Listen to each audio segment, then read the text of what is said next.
Hola a todos, les habla Andrés Cervantes y bienvenidos sean a mi canal Arquicultura. Es hora de ver uno de los monumentos más famosos del mundo, la Torre Eiffel, ubicada en París, la capital de Francia. Durante la segunda mitad del siglo XIX se hicieron una serie de ferias conocidas como exposiciones universales o exposiciones internacionales, donde los diferentes países mostraban los avances tecnológicos conseguidos por su nación. Estas ferias además fueron la más grande vitrina para mostrar expresiones artísticas, a través de la elaborada arquitectura de los pabellones. Hay que aclarar que estos pabellones debían ser desmontados una vez finalizada la feria. Vamos a 1884, cuando se firma el decreto para la celebración de la Exposición Universal de 1889, en París. Inmediatamente dos ingenieros de la empresa constructora Eiffel, llamados Maurice Queclan y Émile Nouguier, hicieron un diseño para la torre que sería el centro de atención, aunque a Gustave Eiffel, el jefe de la empresa, no le simpatizó la idea. Así que los ingenieros se aliaron con un arquitecto, quien hizo unos ajustes considerables al diseño, captando ahora sí la atención de Eiffel y consiguiendo su respaldo para inscribir la idea en el concurso. Entre varias propuestas, la de la empresa Eiffel fue la escogida. Aunque Gustave Eiffel no participó activamente de la concepción de la idea, fue el principal gestor durante la construcción, la cual empezó en 1887, para lo que se adecuó un espacio junto al río Sena, y la torre funcionaría como acceso a la feria.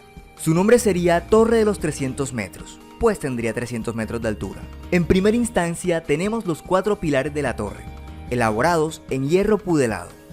El pudelaje es un proceso de refinado del hierro, donde se reduce la cantidad de carbono y se suprime casi en su totalidad el azufre, otorgándole mayor resistencia al material. Este tipo de estructuras, tal como vemos, es inestable. Para fortalecerla se utilizó el sistema de vector activo, el cual consiste en transmitir las cargas a través de elementos lineales, siempre buscando generar triángulos, la figura geométrica más estable, ya que un cuadrado se puede deformar, pero un triángulo no, a menos que tomemos el cuadrado y lo volvamos dos triángulos. En este caso es un poco más estable, a menos que hagamos algo así. Esta estabilidad es gracias a los triángulos.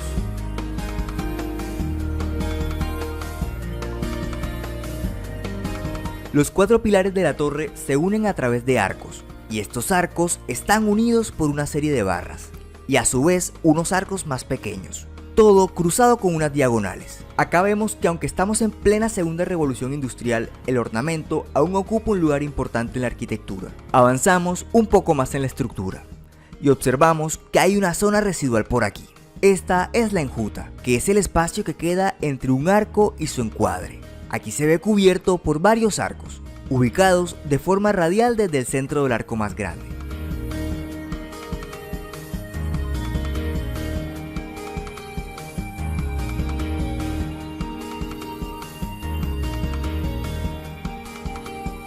El primer nivel está completamente rodeado por ménsulas, que ayudan a sostener un voladizo, completando el área total de este piso.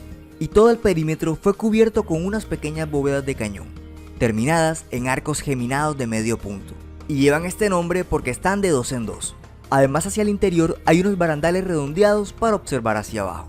Un detalle particular de este nivel: Gustave Eiffel escogió 72 científicos, en su mayoría franceses, y plasmó sus nombres entre las ménsulas del primer nivel. A estos se les conoce como los 72 sabios de la Torre Eiffel.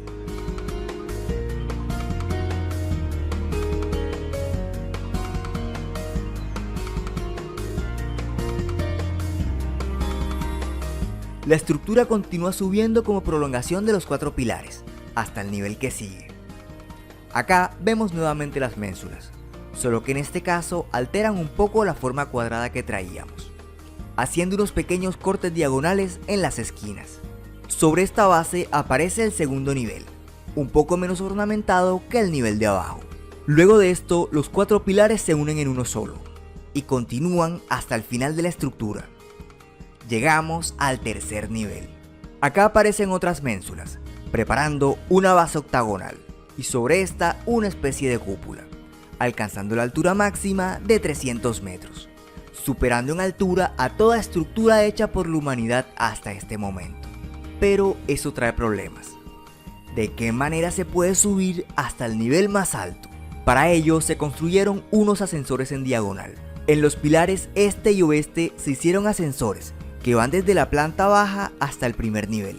Y en los pilares norte y sur se hicieron ascensores que podían ir desde la planta baja hasta el segundo nivel.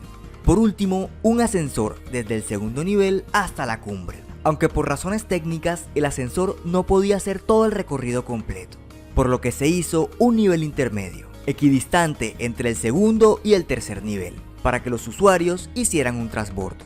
Este curioso ascensor tenía dos cabinas, donde una era contrapeso de la otra, es decir que ambas cabinas debían funcionar al mismo tiempo, y se encontraban en medio para hacer el transbordo. Por último, la estructura fue pintada con un color rojizo. La feria inició con la torre cerrada al público, mientras se ultimaban detalles con los ascensores, pero cuando se terminó se inauguró con lámparas de gas, y desde la cima a manera de faro salían 3 haces de luz, con los colores de la bandera francesa. A pesar que durante su construcción los estudiosos del arte la consideraron una mole metálica descontextualizada dentro de París, la torre de los 300 metros fue un éxito, y llegó para quedarse.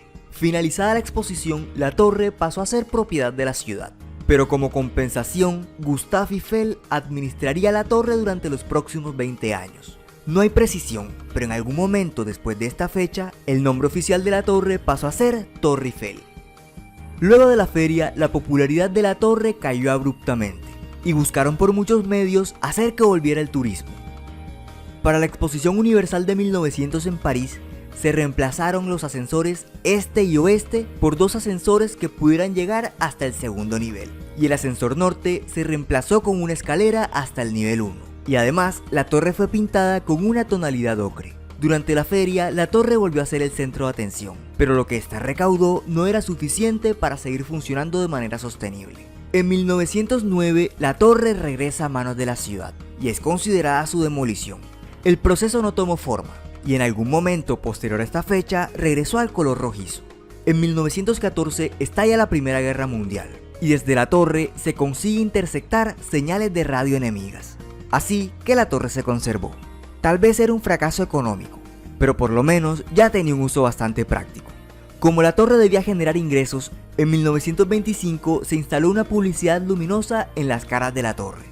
En 1929 se instaló en el pilar norte un busto en honor a Gustave Eiffel. Hacia 1934 se retiró el anuncio luminoso.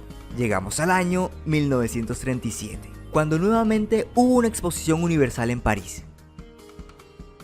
Para esta ocasión se decidió alterar la torre, que hasta este momento había tenido cambios mínimos. Por considerarse pasados de moda, se suprimieron algunos ornamentos de la torre, entre los que se retiró la arcada que bordeaba el primer nivel, y se reemplazó por una estructura más actual. Llegamos a la Segunda Guerra Mundial. Durante la ocupación nazi en París, el monumento estuvo cerrado, los ascensores fueron saboteados, y además se puso una gran bandera con la esvástica en la parte más alta. Pero se cayó, así que la reemplazaron por una bandera más pequeña. También se instaló una emisora de televisión. Cuando se aproximaba la llegada de los aliados a París, Hitler ordenó la destrucción de la torre, pero no se hizo. Así que cuando Francia retomó el control de la ciudad, la bandera francesa volvió a lo alto de la torre. En 1956, un incendio en el transmisor de televisión dañó la parte alta de la torre. En 1957 terminaron las reparaciones, agregando la antena actual, dándole una altura total de 324 metros. A partir de la década de los 60, la popularidad internacional de la torre subió, por lo que todo fue reparado. Modernizaron los ascensores y se liberó la estructura de peso innecesario. En 1968 cambió de color nuevamente, a uno que se le conoce como marrón Torre Eiffel. Hacia la década de los 70 ya era indiscutiblemente el monumento más representativo de Francia ante el mundo. En 1983, el ascensor que va del nivel 2 al 3 es reemplazado por uno que pueda hacer el tramo completo, por lo que el nivel intermedio que servía para el transbordo deja de ser accesible para los turistas. En 1991, el margen del río Sena en París recibe de la UNESCO la declaratoria como Patrimonio de la Humanidad, lo que evidentemente influye también en la Torre Eiffel. Conforme avanzan los años, el sistema de iluminación ha sido cada vez más sofisticado, mostrando impresionantes juegos de luces.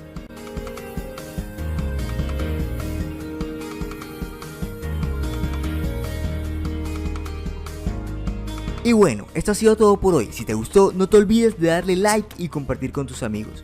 Y para que no te pierdas de próximos contenidos, suscríbete a mi canal de YouTube y sígueme en las redes sociales de Facebook e Instagram. Les habla Andrés Cervantes. Hasta la próxima.